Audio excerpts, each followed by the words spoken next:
niveau sanitaire, l'isolement, par rapport à leurs proches, par rapport à l'autre détenu.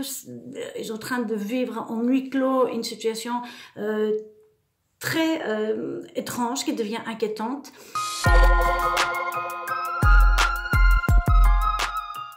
Je suis conseillère morale à la prison de Forêt.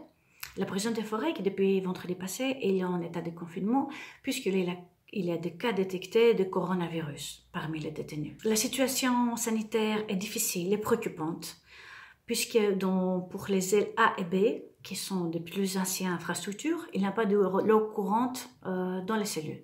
Donc pas de lavabo, pas de toilettes. Les détenus ils font de nouveaux usages aux fameux seaux. C'est une situation préoccupante, une source de frustration puisqu'ils ne peuvent pas suivre les règles d'hygiène. Donc ils ne peuvent pas se laver comme ils souhaitent, ils ne peuvent pas laver les objets qu'ils utilisent, les couverts, les assiettes, etc. Au niveau du préau, tout contact entre détenus est à éviter, bien sûr.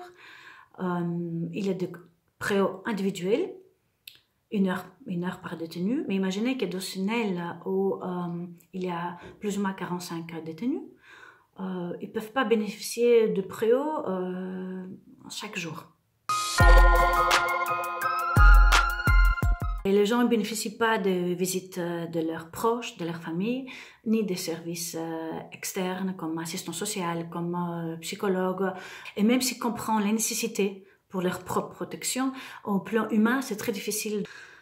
Des personnes, par exemple, qui préparaient leur conditionnel, toutes les démarches, trouver des formations, les dates de TAP, ils sont maintenant annulés et ils n'ont pas de nouvelles quand ils vont recommencer.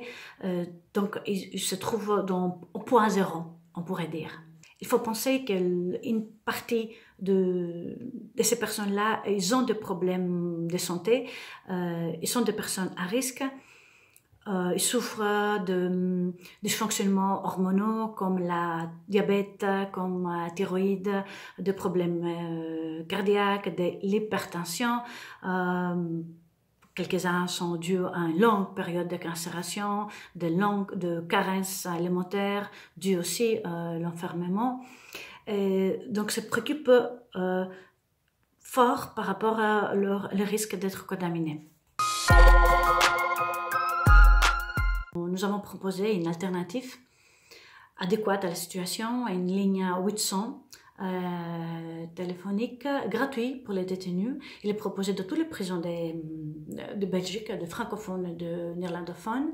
La demande de la part des détenus, qui est le plus que positif et le plus que ce qu'on attendait. Et il crie par la fenêtre les numéros aux autres, afin de pouvoir bénéficier d'un contact humain, d'une voix, pouvoir témoigner ce qu'ils sont en train de vivre et avoir le sentiment qu'ils sont écoutés, qu'ils ne sont pas oubliés, qu'ils ne sont pas abandonnés.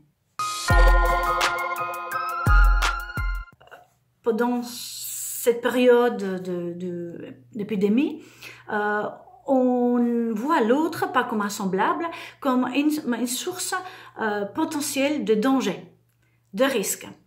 Et ça se passe dans la prison aussi. Tant qu'un détenu par rapport à l'autre, mais autant que le détenu par rapport à un agent pénitentiaire ou à un service externe. Il y a même des personnes que je connais depuis des années qui ont l'air beaucoup plus de sang-froid, de gens qui le calculent, qui peuvent se gérer. Ils m'ont témoigné qu'ils sont prêts à claquer. Et le fait de parler avec quelqu'un, de partager des choses avec quelqu'un, il peut déclencher tous les mécanismes qu'on a à l'intérieur pour faire face à une situation, pour rebondir à une situation. Les êtres humains, quelquefois, on tient de très peu et on n'a pas besoin beaucoup de choses pour que le moteur se remette en marche.